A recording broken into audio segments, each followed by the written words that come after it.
This episode of the Benchwarmers podcast. I'm joined here by my co-host Will Alt and our special guest, Bluffton's head football coach, Brant Kunkel.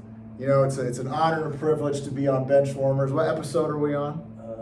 Episode 3 of season 2. So this will be by far and away, I'm sure, the best one. I would say so. Looking forward to it, guys. It's going to be tough. That Griffin Morgan episode. There's a Griffin Morgan episode. There's a Griffin Morgan. If we don't beat Griffin Morgan's views, I'm coming after all the subscribers, man. Like and subscribe to Benchwarmers podcast. There you go. Let's go. Let's go. All right, let's just get this started. So first off, we kind of have a ranking for us three of the top 3 best moments of your high school football experience, whether that be coaching, watching, or playing. So, Will, you can just... Sure, I think we should have the special guest. Special guest, you can start. So my personal top 3. So I will pick one of each. I will pick, so most memorable. Doesn't have to be good, just memorable. All right, so watching, I'll pick one from watching, I'll pick one from playing, and I'll pick one from coaching. How about that? Okay.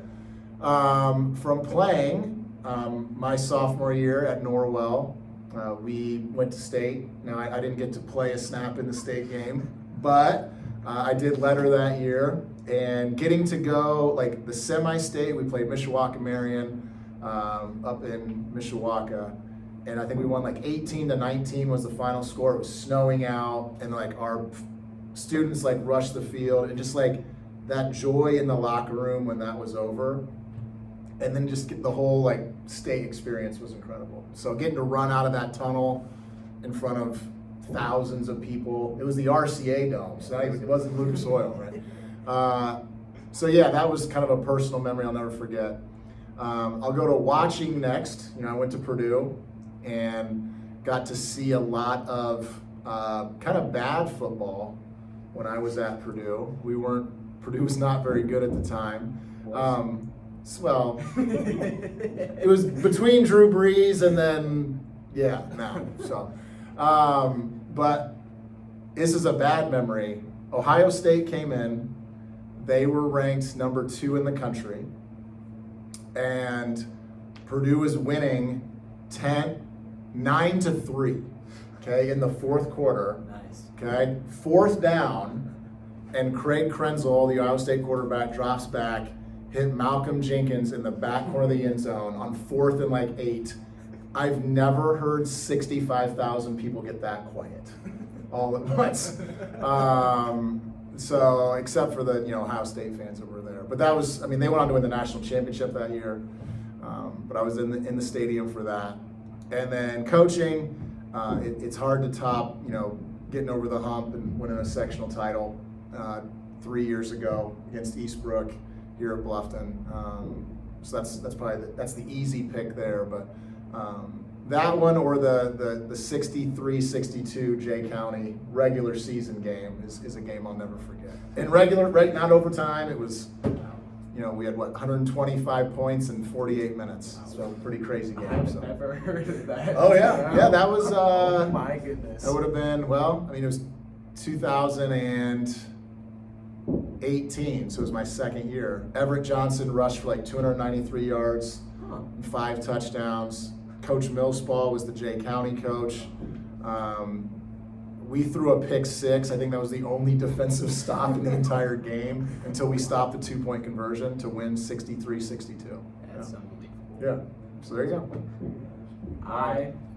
Mine is kind of like Coach Kunkel's over here. I have a coaching one, and Coach Alt. playing and watching. My playing one, I mean, I didn't play a whole lot, but I feel like the obvious answer for me is saying it's probably the sectional title. I mean, like you said about the semi-state game, that's the most joy I think I've ever had in seeing anyone in my entire life after we kneeled the ball and beat, was it Eastern 41-6? Yep. And that was a little bit less stressful than the year before. Yeah, the other one was. Yeah. And then watching wise, I was hurt last year, so I didn't play any. But the South Adams game last year, all the adversity we went through, and I mean, we won 33 to like 6. Yeah. Touchdown there. Kind of a rival game. Sounds good. Yeah. I'd take a repeat of that. Yeah. Tomorrow. Yeah, hopefully. Whenever this airs. Yeah. When we play South Adams. Yeah. And my coaching one has just kind of been like this entire season. Like I think this is the most fun, being able to like help everyone out. Just like it's the most fun I think I've ever had doing anything. Yeah. I'm just thankful for you letting me still be there. It's awesome. Glad you want to be there. Yeah, it's just awesome. I'm just very grateful for you and the rest of the staff for letting me stay around. Absolutely. All right, well, I'll start off my three. I kind of have a twofer on my first one. It's the sectional win that I played but watched, really. That was just awesome. I mean, the student section stormed the field after we won. Just everything about that was awesome. And we would have gotten in, but Coach Shantz couldn't call our names. But we're fine. And then I say the twofer, that was the one that I watched my 8th grade year. I mean, something about that that game was so back and forth, and that was just so much fun to watch. And then my number 2 is beating South Adams at South Adams last year.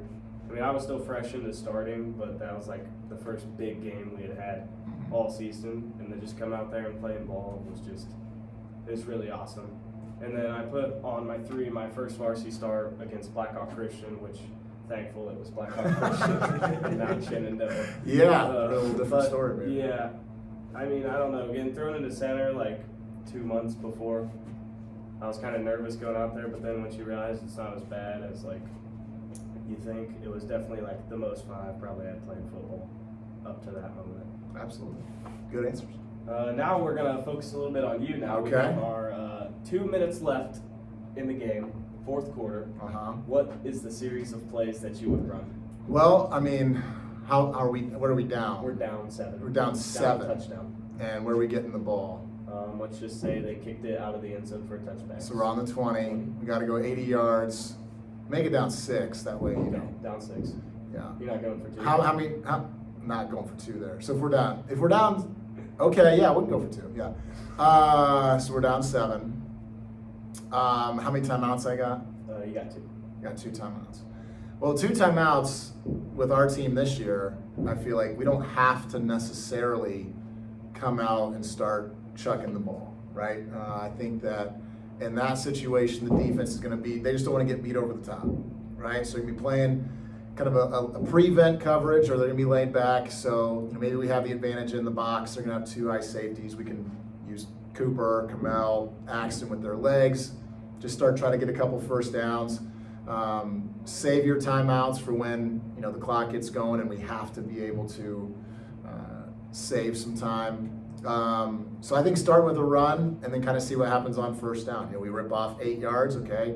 Again, 2 minutes for our football team right now, I don't feel like is a stressful situation, So probably depends on what we do on first down. I love giving the ball to Cooper Craig on kick. As you know, Zane, I love throwing the ball to AJ or Eli or Maddox or Trey or Parker or Cooper or Kamel, or you know what I mean? I feel like we got some options there. So really comes down to how successful we are on the first play, right? If we have a good solid run on the first play, that's going to dictate the rest of the series. As an offensive line guy, it's a lot easier to keep things on the ground because less bad things can happen, right? So throw the ball, 3 things are going to happen, and only one of them is good. You're either going to complete it, you're going to incomplete, which is a waste of a down, you're going to turn it over. So if we can run the football, odds are we're going to be in a better spot. And then going off that, you score the touchdown. What are you doing on your 2-play conversion? So I don't want to give the play away. We have a list of plays. We take 5 or 6 2-point plays into every game. It would be the one that we're most comfortable with. Obviously with a kid like Axton as your quarterback, putting the ball in hands and having options. For people who are going to scout us off. Yeah. So it's hard. It's harder to defend things in the spread, right? Especially when you get tight. You spread them out.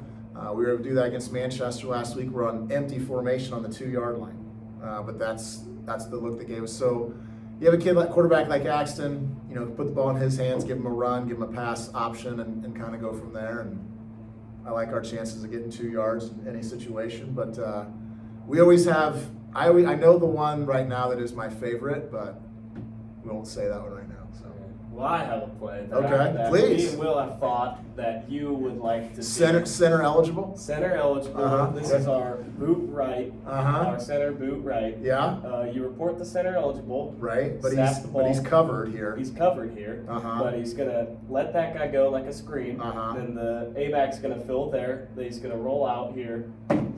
So when one of my first years of coaching, our long snapper had an eligible number.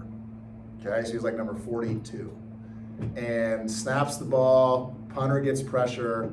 He starts scrambling around. Well, he had left as the gunner, right? Didn't know what was going on behind him. Punter scrambles, chucks it. He catches it. But since he's wearing 42, the other team didn't know. You know, they just assumed he was. So I have been a part of a center eligible completion before.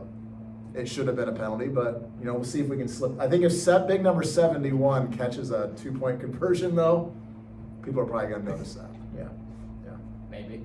Options. Maybe. Options. Yeah.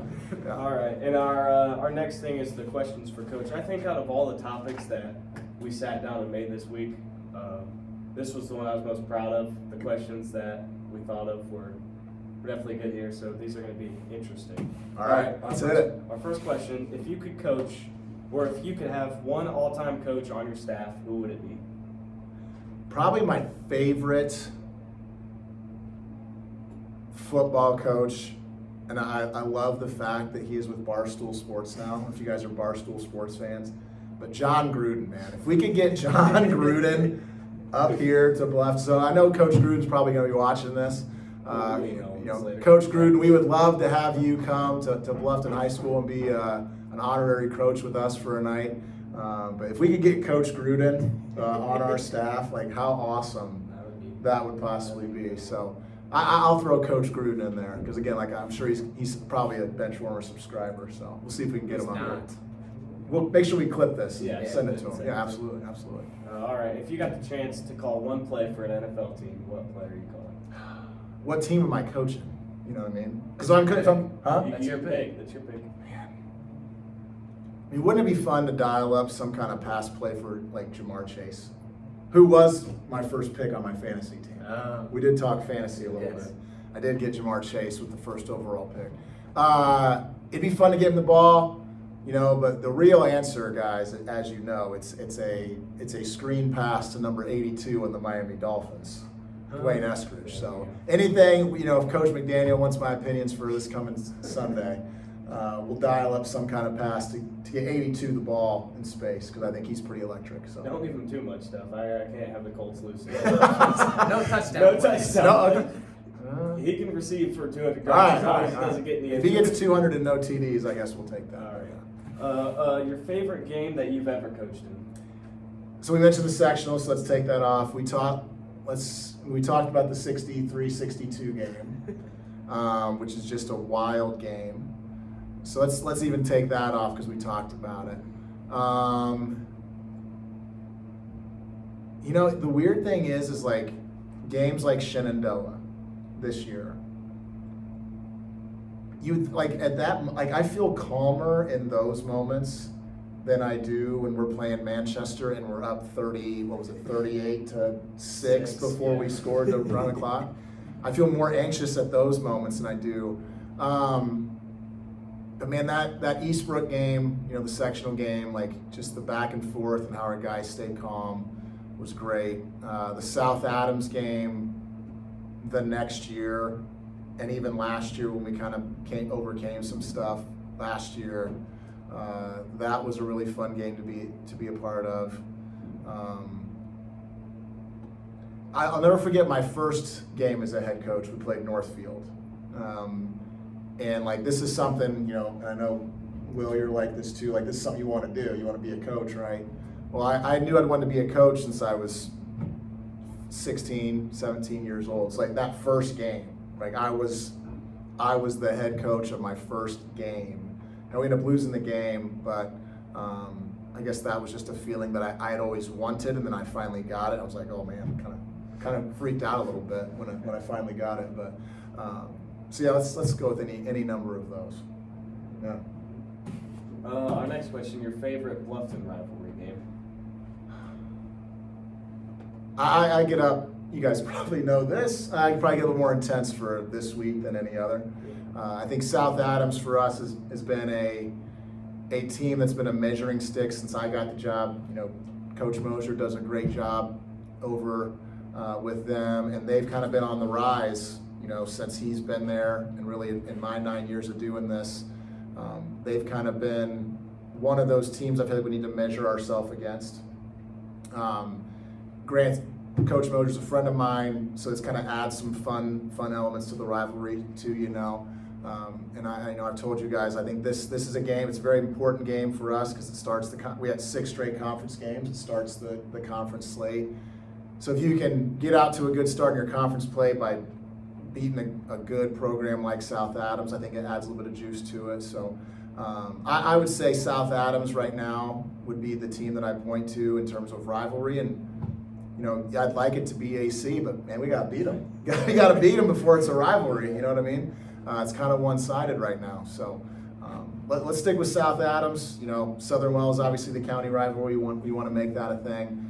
I think Coach Blaker's doing a good job there. But you know, scores have been what they've been, you know, for a while here. So would love to have that game mean something as well. And so we'll stick with South Adams with other teams close behind. All right, and if you could coach any football team from any movie, what team are you thinking?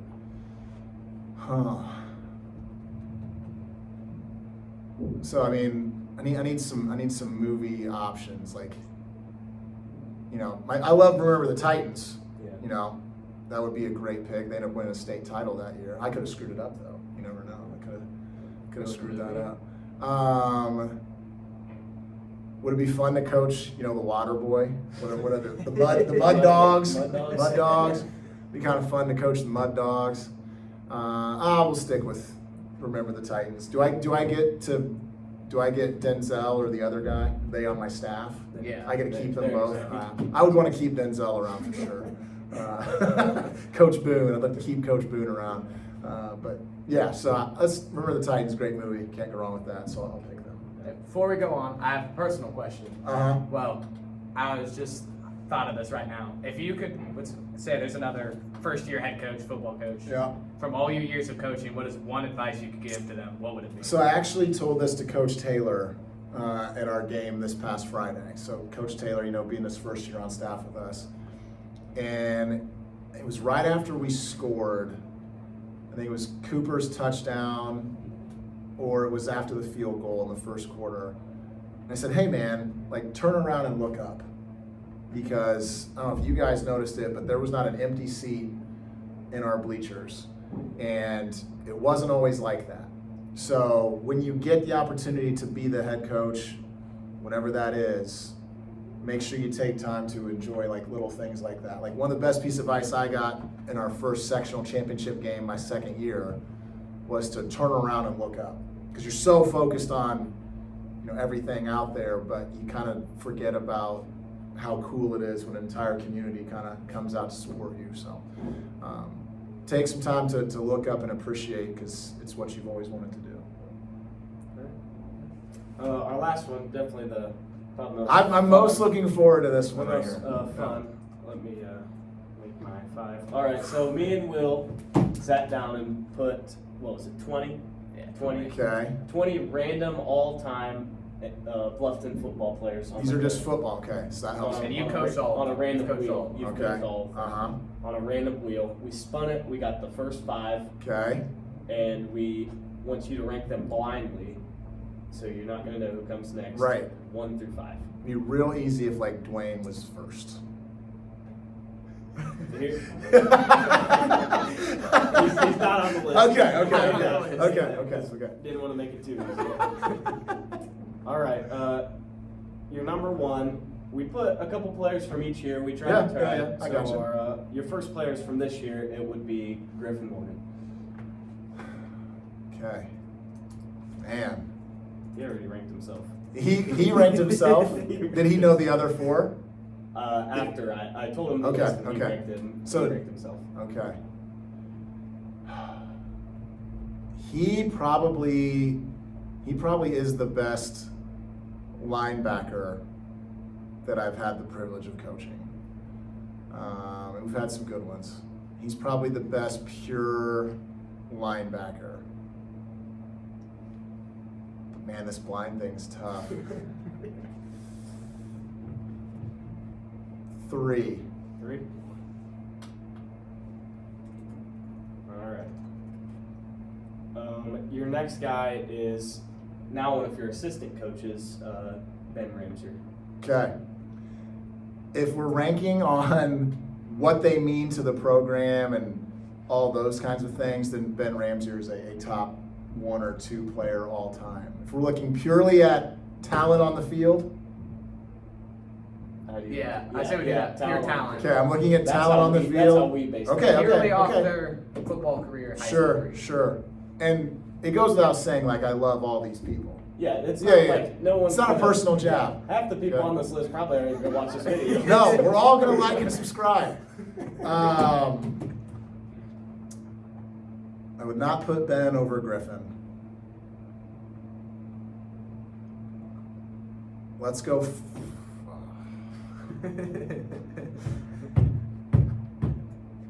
Let's go 5. 5. All right.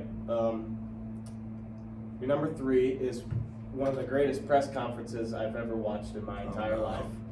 Or interviews, I should say, John Ringer. Okay. I didn't know which way you were going with that one. Johnny was a football player. Johnny loved football. He gave everything he had. You know, what obviously hurt John was injuries and things through there. But when he was on, he was on. He reminds me a lot of like a smaller version of Cooper Craig, right? He just wasn't as big as Cooper is. So I don't think he's as good of a linebacker as Griff was. So we'll slot him at number 4. So 1 and 2 better be bangers. All right. Number 4, not number 4, but number 4 on the list, Everett Johnson. Everett Johnson, without a doubt, is the hardest working player that I've had.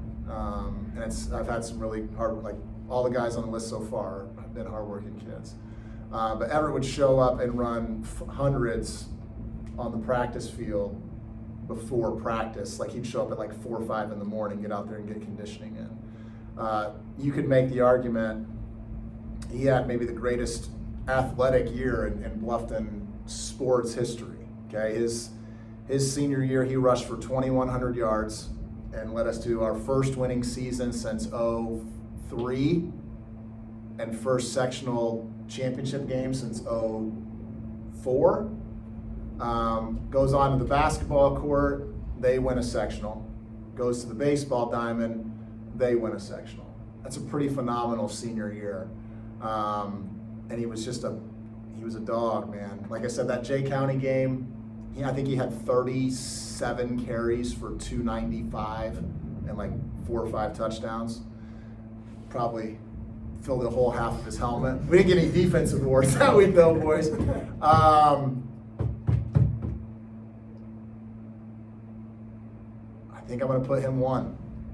So this next person slots in at 2, and if it's Coach Will Alt, I'll be very happy. It's not Coach All right, and the last guy was probably one of my favorite football players to watch when I was younger.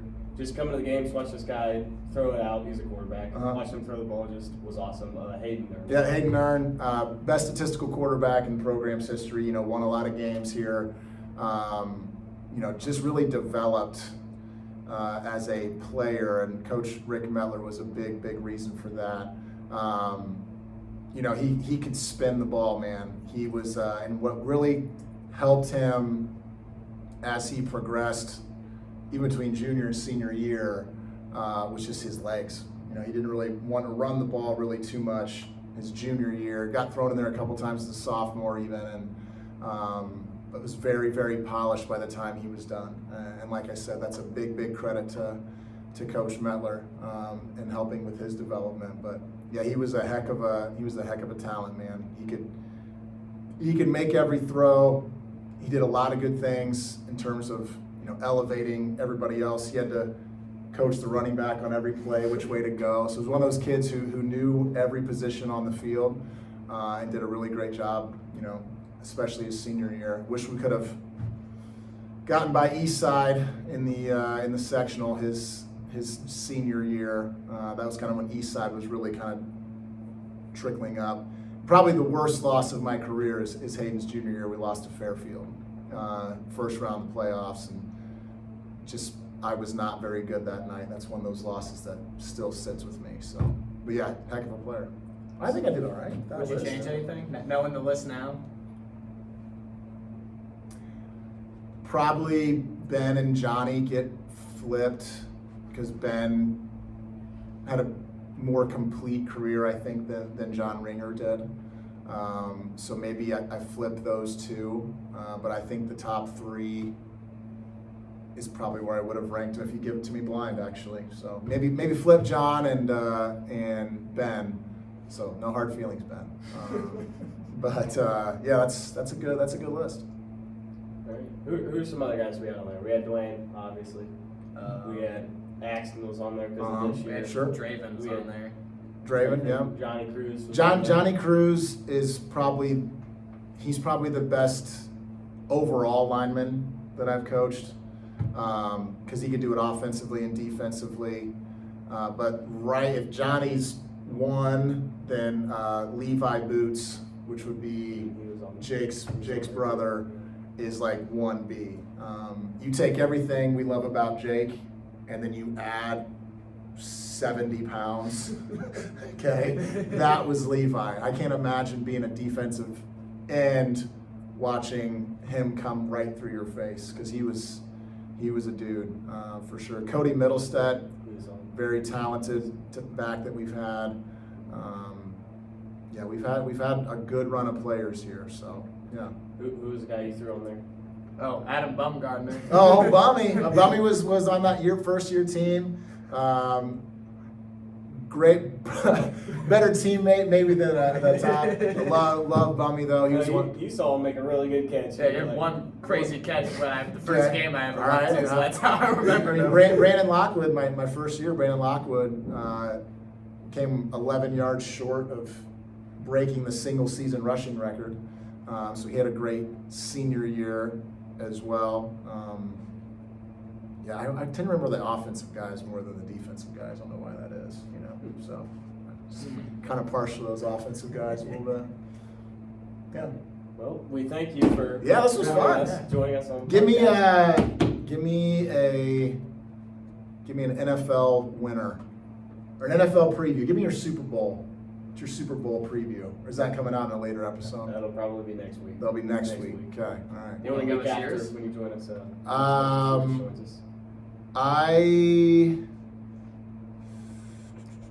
If I were betting my own money, responsibly, I feel like it's the Ravens year. I don't know why. I'm getting a Ravens vibe. I think it's. Eventually, I think Lamar's tired of just winning MVP, so he's going to try and. I don't know what it is. I feel like the Ravens, and the AFC, and the I don't know who's. I would love to be Ravens Lions would be awesome, but I feel like the Lions are going to take a step back after last year. Commanders would be fun. Yeah. If my pick doesn't work out, I would not be surprised if the Bills win the Super Bowl. I would love for Josh Allen. My pick is not the Bills, but if that does not work out, then the Bills. I was rooting for the Bills last year, obviously with the AFC Championship game. So I'll go Ravens. Lions. Ravens win. Write it down. Okay. Somebody note it. It'll get noted. Coach Gruden, come on the pod. Thousands of people who watch this. Coach Gruden, come up to Bluffton. Come be on bench warmers. Come out to a Thursday night practice. That would be electric. That'd be awesome. Well, all right. Thank you for appreciate it, boys. This was fun. Now we'll do it with season 2, episode 3 of the Bench Warmers podcast. Thanks for watching. Like and subscribe.